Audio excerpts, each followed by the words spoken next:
Bienvenue dans cette nouvelle édition du Financia, votre rendez-vous économique quotidien. Voici les titres. Le Togo renoue avec les sursouscriptions sur le marché financier. Le pays a enregistré 22 milliards de francs CFA lors de sa dernière sortie, alors qu'il était à la recherche de seulement 20 milliards, soit un taux de couverture de 112,68%. Afin de financer son budget 2018, le Nigeria est en quête de 4,5 milliards de dollars, des fonds qui permettraient au pays de minimiser le rôle du pétrole dans son économie en la diversifiant. Et puis en fin d'édition, nous ferons un point sur l'évolution des marchés boursiers du continent.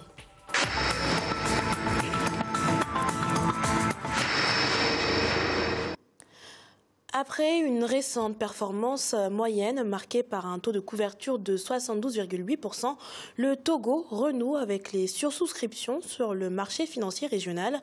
À la faveur d'une nouvelle émission de titres ce vendredi 22 juin 2018, le pays a mobilisé plus de 22 milliards de francs CFA chez Omar Bandaogo. À la date du 22 juin 2018, le Togo a réussi à mobiliser sur le marché financier ouest-africain la somme de 22,536 milliards de francs CFA, soit un taux de couverture de 107,68%, comparativement aux 20 milliards recherchés par le Trésor public. Ce taux de couverture marque une reprise des bonnes performances après celle moyenne réalisée récemment avec un taux de couverture de 72,8% du montant mis en adjudication.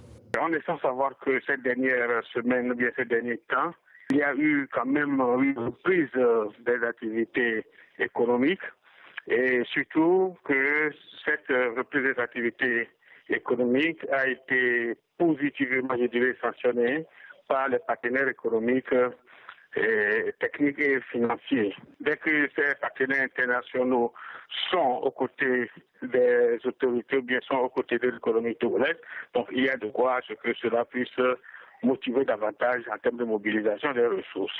Au classement des plus gros souscripteurs à la dernière émission, les Togolais arrivent troisième avec un total de 3 milliards de francs CFA. Les Béninois arrivent en tête avec 6,231 milliards de francs CFA, suivis des Ivoiriens à hauteur de 6,075 milliards de francs CFA. L'économie togolaise est une petite économie. Du moins, les institutions, bien les opérateurs économiques du Togo sont de petite taille. Donc, si je compare cette performance des Togolais vis-à-vis du niveau de leur économie, je dirais quand même que les Togolais ne sont pas si mal placés. On est l'un des autres en termes de chiffres à niveau, mais on est si proche quand on rapporte ce qu'on a comme performance à la taille de l'économie nationale de notre pays. Ces obligations assimilables du Trésor émises le 13 juin 2018 à raison d'1 million de francs CFA par titre permettront au Togo de combler ses besoins de financement du budget gestion 2018. Le compte-rendu d'adjudication des bons du Trésor indique que 16 participants ont eu à faire 42 soumissions. C'est un nouveau partenariat stratégique. WorldRemit et UBA s'associent pour révolutionner le transfert d'argent en ligne vers le Cameroun. Il permettra aux clients de WorldRemit, dispatchés à travers plus d'une cinquantaine de pays dans le monde, d'envoyer instantanément de l'argent vers les 70 000 comptes bancaires des clients UBA et à 16 points de collecte directement à partir de leur téléphone mobile au Cameroun. 4,5 milliards de dollars, c'est le montant dont a besoin le Nigeria pour financer son budget 2018. Pour ce faire, le gouvernement envisage de recourir à un emprunt qui vise à réduire un déficit budgétaire dû à une hausse considérable des dépenses prévues par ce nouveau budget et ainsi mettre fin à l'hégémonie du pétrole dans l'économie du pays. Explication de Victoria Siamlosedi.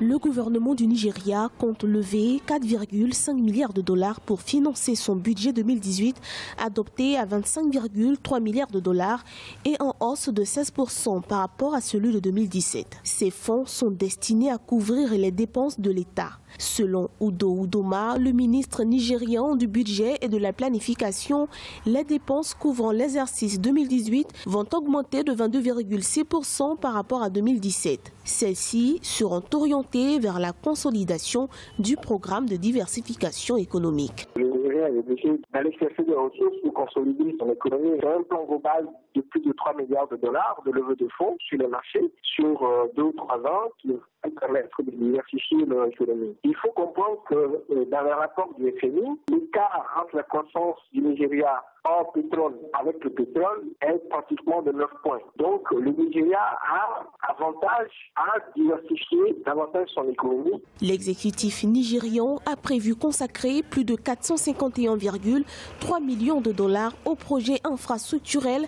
notamment ferroviaires. Le plan de relance économique et de croissance établi sur la période 2017-2020 devrait sortir le pays de sa dépendance au pétrole.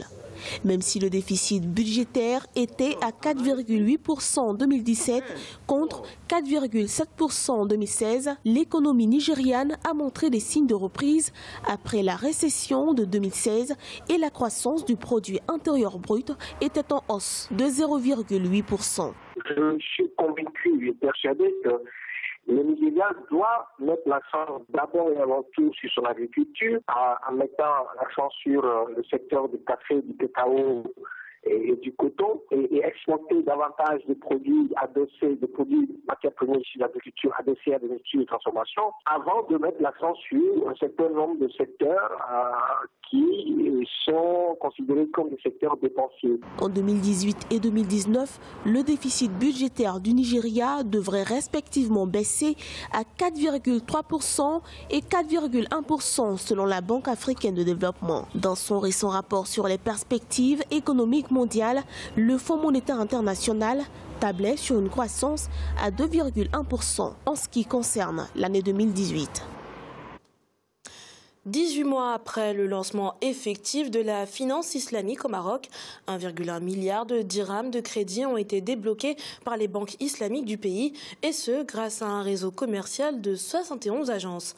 Rappelons que la Banque centrale marocaine a accordé en 2017 5 agréments à des banques locales et étrangères pour l'ouverture de filiales islamiques, sans oublier 3 autorisations d'ouverture de fenêtres islamiques. Nouvelle avancée pour le système de santé au Mali. Le pays va se doter d'un régime d'assurance maladie universelle. Discuté déjà depuis plusieurs années, ce projet de loi a finalement été adopté par le Conseil des ministres maliens. La mise en place du RAMU intervient en effet à la suite de l'évaluation de la mise en place de l'assurance maladie obligatoire, auquel s'ajoute le régime d'assurance médicale ainsi que les mutuelles de santé qui auraient permis de couvrir environ 2,2 millions de personnes sur un peu plus de 18 millions, soit 12% de la population totale. Les précisions dans ce communiqué du gouvernement malien. L'institution du régime d'assurance maladie universelle a pour objectif de défragmenter les dispositifs de couverture de risques maladie existants en vue d'offrir à l'ensemble de la population malienne un régime d'assurance maladie unique qui couvrira toutes les catégories sociales par des mécanismes plus adaptés. Il est à présent l'heure de faire le point sur les marchés boursiers africains. En Afrique australe et dans l'océan Indien, à la mi-journée, l'indice de Johannesburg était en baisse de 0,73%. La bourse de Nairobi perdait également 0,25%. La bourse mauricienne reculait de 0,03% et l'indice de Gaborone était en baisse de 0,05%. Du côté de l'Afrique centrale et de l'Ouest, l'indice nigérian était en baisse de 0,26%. La BRVM d'Abidjan perdait également 0,06% et la bourse du Ghana se contractait de 1,06%. Enfin, en Afrique du Nord, l'indice tunisien était en hausse de 1,41%. L'indice égyptien gagnait également 2,18% et la bourse de Casablanca perdait 0,34%. C'est la fin de cette édition du Financia. Merci de nous avoir suivis. On se retrouve bientôt pour un nouveau rendez-vous de l'économie sur Africa 24.